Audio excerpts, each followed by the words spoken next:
Good morning, gentlemen. This video will be a few things. It'll be a play report. It will be a description of the very odd play group that isn't really acclimated to playing old school, and it will be a description of how I generated this content towards the end. And I've included a map up here for you to see, which I drew. I didn't actually draw this ahead of time. I mean, I drew it ahead of time, but I came up with everything for the dungeon, for the area, for everything. And then I went to the game store, and just beforehand, I'm like, I have some extra time. I'll draw a map so that the players can kind of get a feel for the region. And then I drew this, just sitting there at the table before all the players showed up. So that's that. Now, the players were told that this is a pretty low. The characters like level 1 or 2. They do have higher level characters, but for various reasons, they wanted to play some lower level characters today, which feels like a weird thing to even say. Like, who wants that? What's happening? This is a group that has consistently avoided treasure or magic whenever possible. In any case, they are told that there is a ruined manor. There's some backstory there, something with like the place was attacked by cannon fire and by the Duke because of a treasonous baron. So it's in kind of a ruin, and a bunch of the stonework has been taken away. So there's not a whole lot left, but there's definitely still a guard tower that's relatively intact, and there might be some of the ruins that are intact, and the bridge is intact.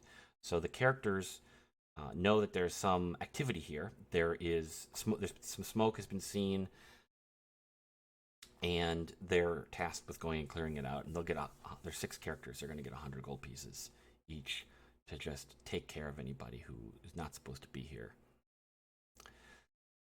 So they head out, and they get. It's only 2 days travel, and I only rolled 1 encounter per day, and they get 2 encounters, 1 on each day. So the first day they get an encounter with. It's a thief and his henchman, and they have surprise against the player characters. So there's only 2 of them against the 6 players. So they're just like, well, we're not going to engage. We're just gonna follow them, and maybe they'll do something and get killed, and we can ambush them from behind or take their shit, whatever. And then I tell the players, you think you're being watched. It feels like you're being watched, but you can just continue on if you don't want to do anything about it. And they're like, yeah, that's fine. We'll just keep going. Okay, so they get to the second day, and they have a nighttime encounter with 4 elves, and the elves are like, we're gonna.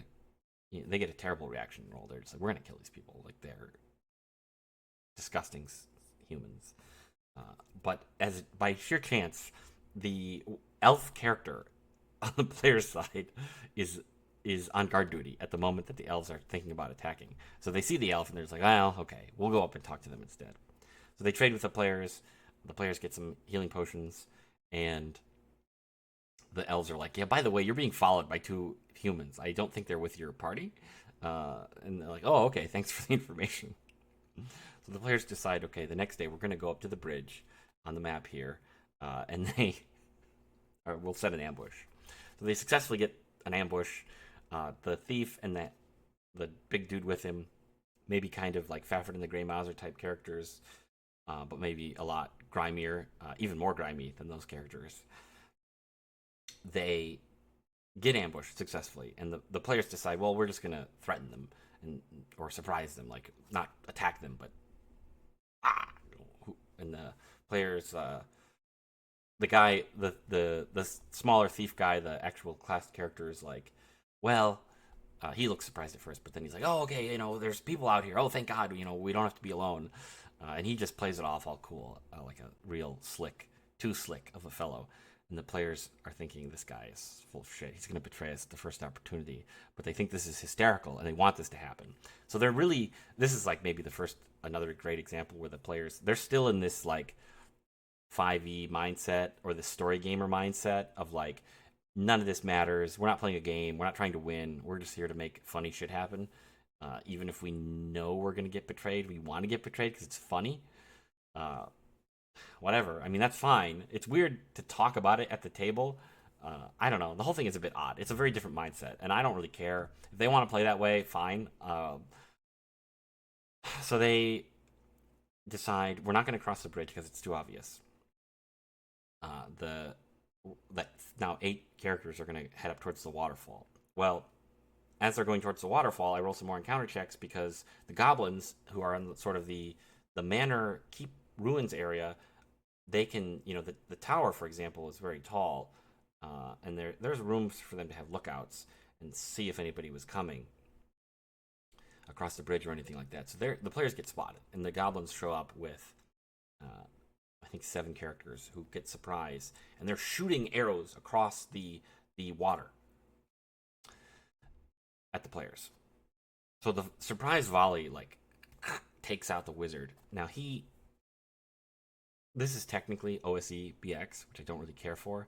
I don't want to play Death at Zero. So an arrow attack, getting him to -1. I'm going to let them have a round to heal him, and I'm not going to apply any kind of dismemberment for that. Certain things like monsters, like biting people, I do typically roll for dismemberment, which might be their head getting bitten off and they might just die. But I do not play. I'm not really a big fan of strict Death at Zero because of situations like this where you get surprised and there's no counterplay. Having to expend resources like healing potions to save someone or whatever, that's totally legit, and I'm fine with that. So that's some insight into how I kind of run a game. But the players and the goblins exchange missile attacks for a couple of rounds. The players don't run off into the woods. I told them, you guys can just run away if you want, into the woods here instead of following the shore. But no, we're gonna keep we're gonna do some missile attacks. They kill 2 of the goblins. One of the players actually rolls a nat 20 and throws his axe across the hand axe all the way across and takes out a goblin with 6 points of damage. Pretty funny. But then the goblin boss comes running down and is just cease fire, and trying to get everyone to stop attacking each other because the goblins don't actually care about fighting the players. They have a master of sorts. The players don't know about who. For various reasons, the players may eventually discover the goblins are not actually interested in getting wiped out or in a fight, and they seem to be losing. They're not actually winning this fight, despite their, in theory, advantageous position and superior number of bowmen. But in any event, the fight stops and the goblins are yelling across the water go ahead and either use the bridge or go ahead and take a day and walk around the lakes, and we don't want to fight you.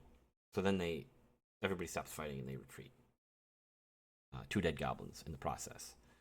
But the goblins, whatever. They don't care. The players then proceed to the waterfall, where they discover that there is no easy path over to the other side, but there is a cave behind the waterfall, which contains an owlbear and its cub.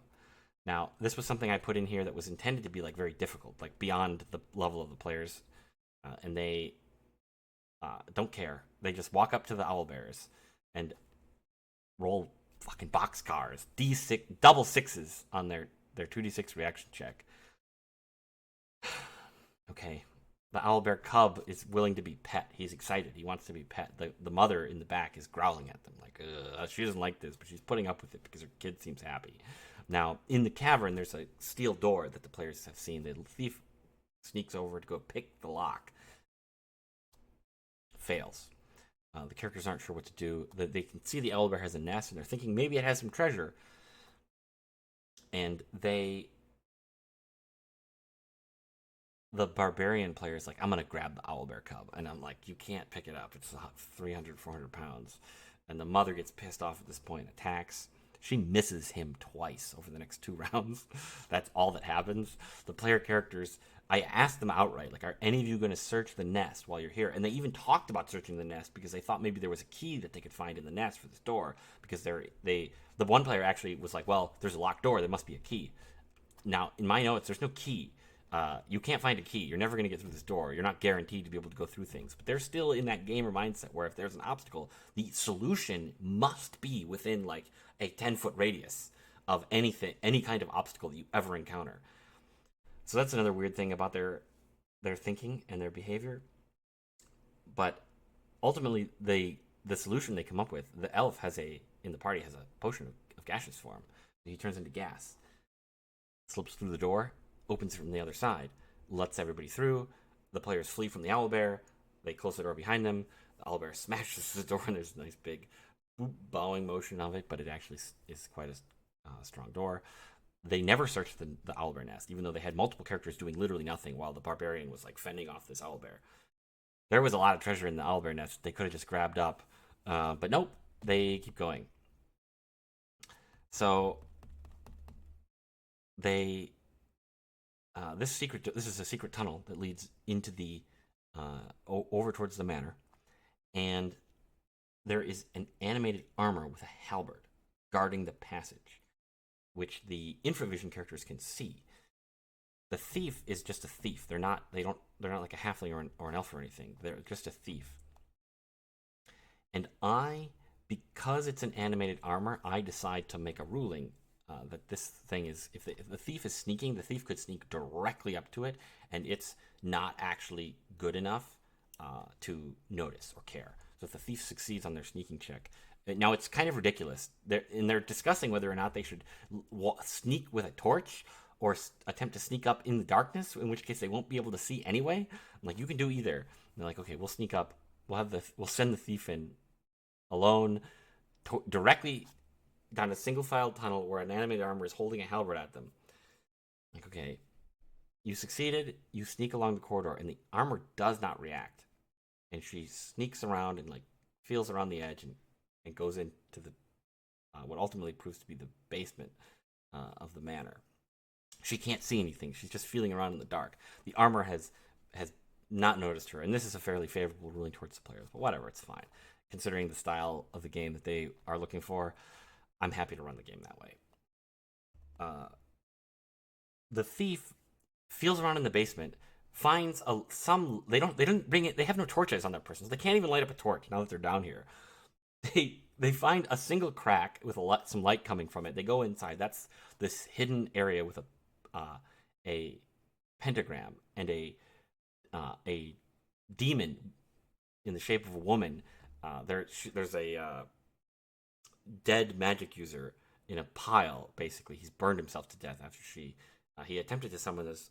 The idea is he attempts to summon the demon to serve as a henchman, bind to his will, and he gets overwhelmed by her willpower. She charms him with her gaze. This is like a minor demon of sorts. It has its own specific set of rules that I've made up. It doesn't have like a full suite of demonic powers, but anyway, he is forced to kill himself, and the demon is like, well, shit. I know I'm trapped in this magic circle for some amount of time, and this is where the player characters enter the scene.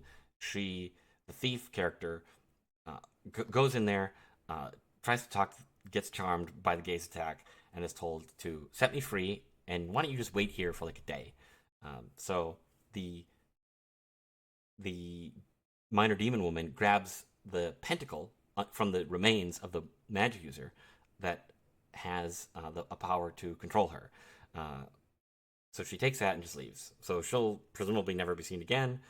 That's yet another thing. Like, the players could have, if they had come in a smarter way or something, they could have gotten the pentacle and would have total control over this minor demon who would function as a magic user henchman with the ability to go in and out of this pentacle, which would be pretty cool henchman to have. Not to mention the charm gaze as another option there. Very powerful. The thief is stuck there. The characters, I'm like, you elves, you've heard this. You can hear this conversation happening off past the animated armor into the room. So finally the barbarian player's like, screw this. I'm charging the armor, trying to push it back.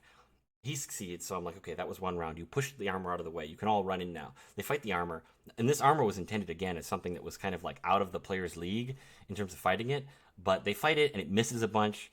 It gets like one hit for pretty minimal damage, and then they kill it, and they get its halberd. It has a magic halberd, which in this context, I think a bird just hit my window. The OSC, I don't think OSC has a rule for fighters getting multiple attacks on one hit dice or less foes or whatever. And so the halberd is going to grant you that ability. If your game actually has that, it grants a improved version of that ability. The characters then wander around the basement. They I guess they do basically loot the basement successfully. There's a bunch of treasure. There's some more encounters. There's some more treasure. There's like a darkness altar. There's some spiders. The drow character talks to the spiders. There's another room there's a magic sword and another enemy in there. The wizard's familiar that is still around for some reason and can be basically taken and acquired as a familiar. Uh, they don't do that. They skip that. There's a room in the basement where they're pretty sure there's more treasure and there's something, and they don't go in there. Like, it's too scary. We're not going through a door in a basement. That's spooky. So they go up top, and they meet the goblins. The players have a magic user with sleep, and there's like 7 goblins left. 5 plus, or no, there's only 6 goblins left. And the goblins are packing up their stuff and they're just going to leave. The players could easily have used their sleep on those, kill them, take their stuff, and get more treasure that way, but they don't do it. Then they wander around the ruins a bit. There's a tower that they don't go to. I guess they loot. They go into another some interior portion of the ruins. That's basically it. I mean, then they end up leaving. They end up ending the session, and they explicitly didn't loot the owlbear nest, even though they had every opportunity. There was a room in the basement they wouldn't go into because they were scared to investigate things. There was the goblins that they chose not to kill. They're just like, why don't you guys leave and we'll just lie and tell them that we killed whoever was here. Okay, you're gonna let some goblins go. You could have I mean, another option, which one of the players did propose, was like, well, we could recruit them. They didn't do that either. So anyway, I don't know. That's my example of I was asked about stuff for like those darn players. Well, there you go. And I guess at this point, if you want, get out of here. Otherwise, I'm going to talk about my generation method a little bit. I'm kind of tired, but I'll talk about it. So the concept here was to generate somewhere between 10 and 20 rooms or areas, and then have a certain amount of content that would fill in that space. So basically, I rolled up 13 areas, which turned out to be what you're seeing here is a fair amount of it, but otherwise it's the bridge, the waterfall, the lake, there's a beach portion in there that you can see. There's the hill tower, there's the mausoleum and some crypts. There's the ruins, an exterior portion, and a remaining interior portion. And then, of course, there's the basement. There's the secret tunnel they came in through. There's the cavern section, which they did not enter, and then the room with the pentagram, or magic circle, I should say. And those areas don't necessarily represent a single room. For example, the hill tower has a basement, has a first floor, it has a top floor, and the cellar has a bunch of possible like things in it that you can interact with. So my strategy was to generate, and I had some idea of what I wanted this to be, and then I came up with appropriate rooms to fill out the 13. And then if I needed more, I would just force myself to add more rooms to get to the 13 number. So I randomly determined a number between 10 and 20, and then force myself to generate enough rooms. And if I have more rooms that I want to have for some naturalistic reason, I will combine them or make them mostly empty or get rid of them somehow to fit the number that I've generated. And maybe in a pinch, if I really need more, I'll just up the number. At the end of the day, you're the architect. You can make up whatever decisions you want. But I try, if possible, to follow the results of random generation, and then if it will make the game better, or if I feel very strongly about it, override. And then in terms of what I actually put in all this stuff, so because the idea here was to generate stuff for basically 2 hours of play, and that's why the stuff is sized the way it is. And the biggest thing I really wanted to do was to make sure that there was interesting gameplay within those areas, because I don't really want to get into it, but there's a lot of old school stuff where it's a bunch of empty rooms, and then there's some fights, and only the fighter interacts, and maybe the magic user casts a spell, and that's the end of it. You could easily have sessions where there were no locked doors. There was no opportunity for the thief to backstab. There was no social encounters. There was no anything. The variety of any given session is not necessarily that good. You might get a session that's all chocolate, a session that's all peanut butter, whatever. I want a session that is more like, I don't know, some goofy ice cream that has cookie dough and chocolate and vanilla, and there's freaking peanut butter cups in there, whatever. I want everything. I want a lot in one session so that when we actually do play, the players feel good about playing the game. Like we actually got everybody at the table got a chance to interact and do something. So that's some of my motivation. To some extent, it is. I mean, the 2 hour time limit does compress what can be accomplished. The fact that the players are not going to have henchmen, they're not going to run henchmen basically, unless I force them to have henchmen by giving them henchmen during play, which they meticulously avoid doing. But getting, one of the ways, if you have 3 players or 4 players or whatever, not every character has to interact, but if each player has multiple characters, that can result in more opportunities for them to engage with the game. Now, you could also run a game that's basically just combat, like combats and traps and whatever. You don't really do anything interesting. That's one way to keep everybody engaged, is if you're just literally just running combats and everybody's character is combat optimized. I don't know. I don't really dig that. And I don't have any control over what characters the players are making. They're grabbing the OSE books and making like ridiculous, stupid Gavin Norman classes that all suck. Whatever. So I tried to put a huge variety of stuff in there, which worked out because, for example, like there were spiders, so the drow could talk to the spiders. There was locked door. There was a chance for the thief to sneak around. There was the barbarian. He had the chance to get into some fights and like bully some people. There was the magic user who could have had multiple opportunities to cast the spells at the appropriate time and never chose to do so because he was worried about wasting it. Yeah, and then of course there was the elf with the elves, all that kind of thing. So I like to have enough variety. Hopefully, everybody at the table can have a little bit of a chance to shine. And I realize that is to some extent a 5e mindset, where you're trying to you're going out of your way to make sure all the players are engaged. I don't know. I feel like that's messed up. That's severely like mentally ill to like be like, no, we don't care if people are having a good time. I'm just gonna make content and screw the players. It's not my job to make sure that they have fun. It's like, well, for starters, if the players are having fun, I'm having fun as the DM, and then there's also things that I can do to make sure that I'm having fun just generally, and whatever. I'm getting a little bit off the rails here into philosophy instead of talking about my generation methods, but at least this particular generation method. I certainly have other methods. I have other, like this method was designed to not have maps because we're not playing on a grid. We're not going to have minis.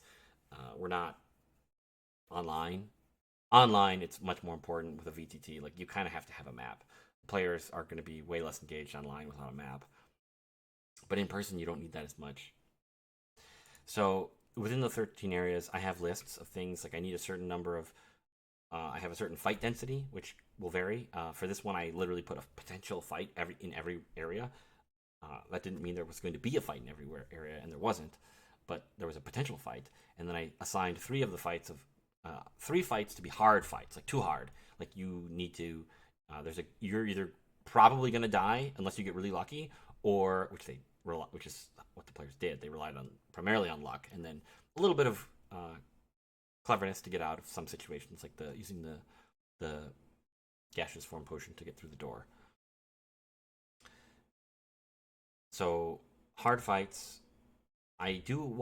One thing that I really think is cool in the game is when the characters get transformed in some fashion, not necessarily mutated, but their literal character sheet, like their statistics, their attributes, their something gets changed. And I like there to be opportunities for change. So I put 3 different opportunities for change in this, and I think that's my ratio here is for every set of content to have the 3 hard fights, 3 opportunities to be changed, 3 possible like things that are really specifically set up to be most likely social encounters, and then 3 the other thing is treasure. There's a certain amount of treasure. I wanted to put in at least 1 armor, at least 1 weapon, at least one intelligent sword, at least one. For me, there's the concept of like talismans, but like rings or amulets that do specific things, and then one other random item that would be like boots or a belt or a cloak or something like that. And the thing is, a lot of the treasure, like it sounds like a lot of magic to be putting into some this number of rooms. I actually think, like historically, looking at the Gygax modules, it's actually not a lot of treasure. It's on par, but I also tend to a lot of that treasure, like the players are not even a good group of players is not going to get it all. Some of it's going to be very well hidden or very hard to figure out where it is or why it's there. They're not going to get everything, especially because you also have to move quickly, play the game like at a good pace if you want to get everything. Otherwise, most likely, the moment has passed. Some of the characters in the region would leave or take things with them, whatever, and then you wouldn't have those opportunities if you don't get it done the day you show up, basically. There's some other stuff. What else is there? I have started writing tables to like randomize. Oh, something I did do for this was I also have a big table of like types of opponents that I use for every area, so to have a certain variety. So variety would include potentially like fodder, like super fodder enemies like rodents or kobolds, basic enemies like the goblins, the potential some amount of undead, and this is not specific. Like this is like a big D20 size table where I could roll and get like, okay, undead, and there's undead, or oh, there's poison, so okay, there's spiders or centipedes or whatever. Like, oh, there's something flying. Okay, there's a manticore. Okay, I need a heavily armored opponent, so that animated armor, that kind of thing. And I think I'm going to keep building out in this direction for now. Kind of this level of abstraction feels really good. And the thing is, I I'm designing it to not need a map, but a map could be drawn. The idea is to understand the space physically well enough that I could draw a map if I wanted to, and certainly if I was going to play some of these online, I would most likely draw a map for some of the areas. For this one, the map that I have that's been sitting on the screen the whole time is actually pretty good, and I would be happy with that. But I'd probably draw a gridded map for the basement section with the cellar and the secret cavern and such, and the tunnel, maybe the owlbear cavern as well. I think that covers enough. This video is actually pretty long, so I'm going to stop, and you guys have a cool 4th of July. Peace.